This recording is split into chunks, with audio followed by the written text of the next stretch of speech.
என்ன சத்தம் இந்த நேரம் கிளிகள் முத்தம் தருதா அதனா சத்தம் வருதா அடடா என்ன சத்தம் இந்த நேரம் கோயிலில் இந்த நேரம்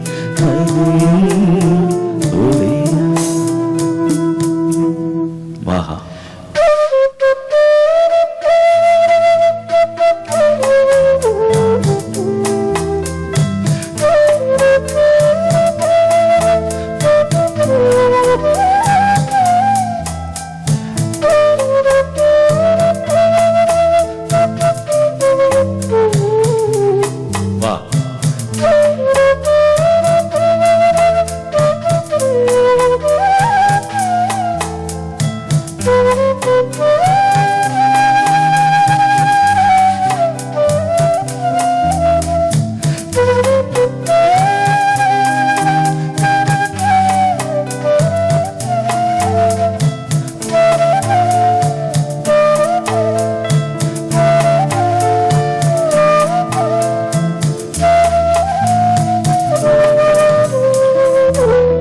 என்ன சத்தம் இந்த நேரம் ஒலியா என்ன சத்தம் இந்த நேரம் ஒலியா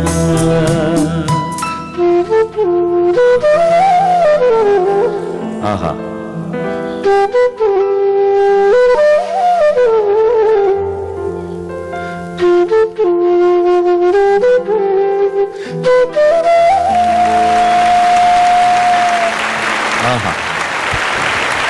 அதாவது ஒரு இன்ஸ்ட்ருமெண்ட்ல என்ன சுகம் இருக்கு அப்படின்றது இது ஒரு எடுத்துக்காட்டாக நம்ம இது ஒரு சிந்து பைரவி ராகம் தான். இது எல்லாரும் யூஸ் பண்ணதான். ஆமா. ஆனா இளையராஜா அவங்க யூஸ் பண்ணது இது ஒரு இந்த மாதிரி ஒரு இவ்வளவு அழகா அது பண்ணியிருக்காரு.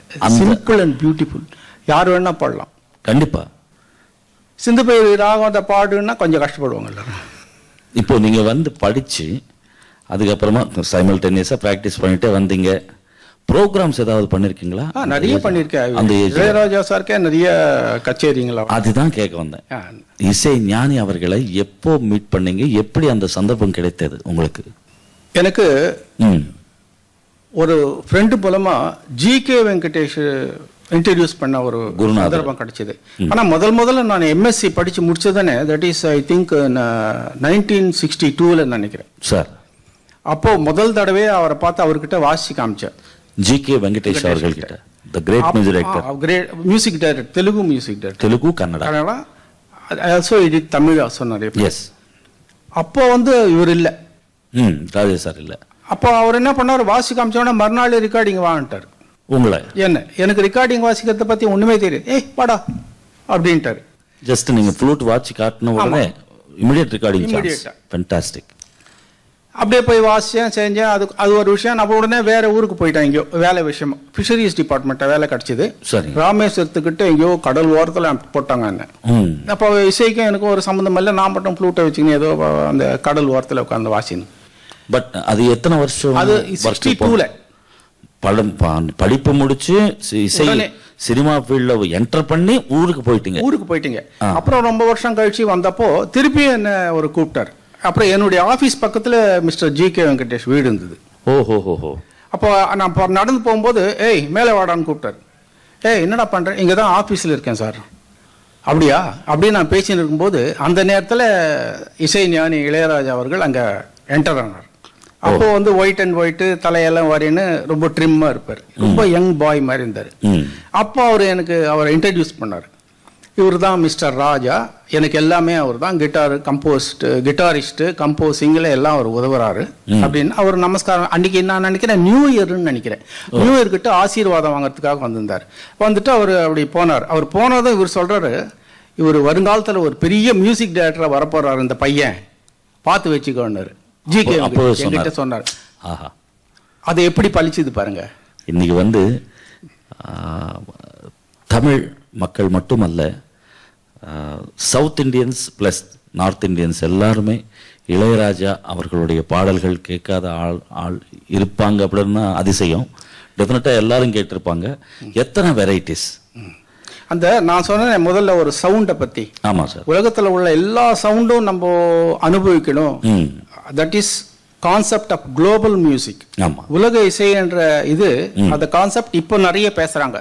முன்ன எக்ஸ்போஷர் கிடையாது, டிவியும் இல்லை, ஒன்றும் இல்லை. இப்போ வந்து ஜனங்களுக்கு நிறைய எக்ஸ்போஷர் இருக்கு, எல்லா விதமான இசையும் கேட்கறதுக்கு, விஷுவலா பார்க்கறதுக்கு சந்தர்ப்பம் இருக்கு.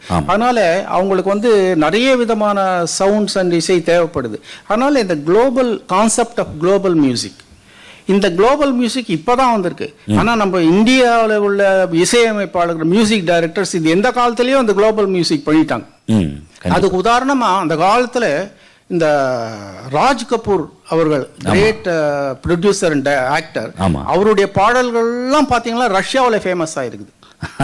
ரஷ்யன் இஸ் எ வெரி மியூசிக்கலியே ரொம்ப பெரிய ஒரு கம்போசர்ஸ், வெரி சென்சிட்டிவ் மியூசிஷியன்ஸ் அங்க உருவாகி இருக்கிறாங்க. அப்பேற்பட்ட ஆளுங்க இந்த மியூசிக்கை விரும்பி இருக்கிறாங்கன்னா இதனுடைய தரத்தை நீங்க இமேஜின் பண்ணி பார்க்கலாம். எவ்வளவு நல்ல சவுண்ட்ஸ் இருந்தா அதை அவங்க அப்ரிஷியேட் பண்ணியிருப்பாங்க. அதே ரஷ்யன் மியூசிக்கை நம்ம இன்கார்பரேட் பண்ணியிருக்கோம். அந்த மேண்டலின் இன்ஸ்ட்ருமெண்ட்ஸ் எல்லாம் ரஷ்யன் இன்ஸ்ட்ருமெண்ட்ஸ் அந்த மியூசிக்கில். ராஜ் கபூர் அவர்கள் பேர் நீங்க சொன்னதுமே அப்படியே புல்லரிக்குது. காரணம் என்னன்னா, ரஷ்யன்ஸ் மட்டுமல்ல, இந்தியாலையும் இது வரைக்கும் அந்த பாடல்களை கேட்காத ஆளுங்களே இருக்க மாட்டாங்க கண்டிப்பா. என்ன சூப்பர் டூப்பர் ஹிட்ஸ். ஆவாரா ஹூம் ஆவாரா ஹூம் मैं एक पल मैंने आसमान के तारा हूँ, आवारा हूँ आवारा हूँ मैं एक पल मैंने आसमान के तारा हूँ, आवारा हूँ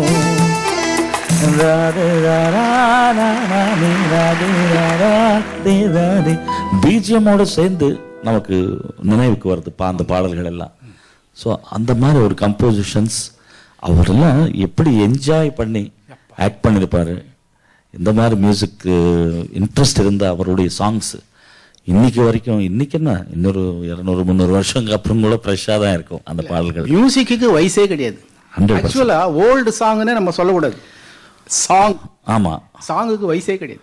இப்போ அதுவே நம்ம ஓல்டு அப்படின்னு போகும்போது கோல்டு ஆயிடுது. Old is gold.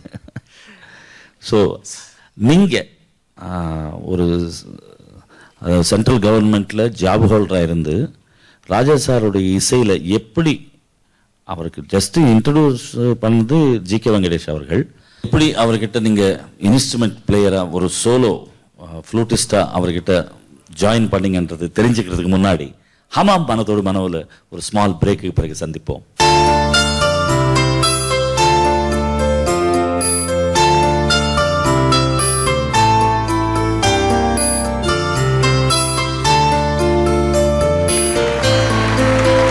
Welcome back to Hamam மனதோடு மனோ. அண்ணே, ராஜேஷ் சார் வந்து ஜிகே வெங்கடேஷன் வீட்டில் சந்திச்சிங்க. அடுத்த வாட்டி நீங்க அவர்கிட்ட சந்திக்கும் போது நீங்க ஒரு அதாவது ஃப்ளூட்டிஸ்ட்ன்றதை அவருக்கு எப்படி சொன்னீங்க, யார் இன்ட்ரடியூஸ் பண்ணாங்க? அதாவது நான் 75ல ரிட்டர்ன் பண்ணேன். 1975ல கல்கட்டாவில் வந்து மெட்ராஸ் ரிட்டர்ன் பண்ணேன். ஓகே. அப்போ என்னுடைய ஃப்ரெண்ட்ஸ் எல்லாம் சொன்னாங்க, அன்னக்கிளி ரிலீஸ் ஆயிடுச்சு, அன்னக்கிளின்னு ஒரு பிக்சர் ரிலீஸ் ஆயிருக்கு, அதுல ஒரு புதுசா ஒரு மியூசிக் டைரக்டர் ரொம்ப அழகா பண்ணியிருக்காரு, நாங்கெல்லாம் வாசிச்சோம். வாசிக்கும் போது அவர் கொடுத்த நோட்ஸும் அவர் கண்டக்ட் பண்ண விதத்தில் நாங்கெல்லாம் திணறி போயிட்டோம். ஒரு பாட்டும் முடிக்கிறதுக்குள்ள எங்களுக்கு. ஆனா அதை கேட்கும் போது ரொம்ப பிரம்மாண்டமா இருந்தது. அவ்வளவு அழகான மியூசிக்கை நாங்க இது வரைக்கும் கேட்டதே இல்லைன்னு எல்லா மியூசிஷியன்ஸும் என்கிட்ட வந்து சொன்னாங்க. அப்பவே என்னுடைய எல்லாரும் எனக்கு ஃப்ரெண்ட்ஸா இருந்தாங்க எல்லாரும். சரி. அப்போ இவர் தான் நான் தெரிஞ்சுக்கினேன். ஏன்னா ஒரு காலத்துல எனக்கு மிஸ்டர் ஜி.கே. வெங்கடேஷனுக்கு சொல்லியிருக்காரு இல்லையா, ஒரு பெரிய மியூசிக் டைரக்டரா வரப்போறாருன்னு. ஆமா, அது உண்மை ஆயிடுச்சுன்னு புரிஞ்சு போச்சு எனக்கு. Great great. அப்பவே அப்படி இருக்கும்போது அவரை நான் திருப்பி எப்படி சந்திக்கிறது, என்ன சந்திக்கிறதுன்னு பார்க்கும்போது அவரு அப்போ ரொம்ப பிஸியா கச்சேரி பண்ணியிருந்தார், மியூசிக்கல் ப்ரோக்ராம்ஸ் எல்லாம் நடத்தியிருந்தாரு. ஏன்னா அவருக்கே எக்கச்சக்க பாடல்கள் அவர் இசையமைச்சிட்டாரு. அவருடைய பாடல்கள் வச்சே நிறைய கச்சேரிகள் நடந்திருந்தது. அப்போ மலேசியா வாசல்லாம் பாடுவாங்கன்னு நினைக்கிறேன் அந்த கச்சேரியில. அப்போ வந்து ஃப்ளூட்டிஸ்ட் நான் வாசிக்க முடியுமான்னு அவருக்கு ஒரு வாட்டி போய் மீட் பண்ணி கேட்டேன். அவர் மந்தவழியில் தான் இருந்தாரு. ஓ, நீ வந்து வாசிப்பியே, ஆனா நீ எப்படி வாசிக்க போற, 30-35 பாட்டு இருக்கே, ஞாபகம் வச்சுன்னு வாசிப்பியா அப்படின்னு கேட்டாரு.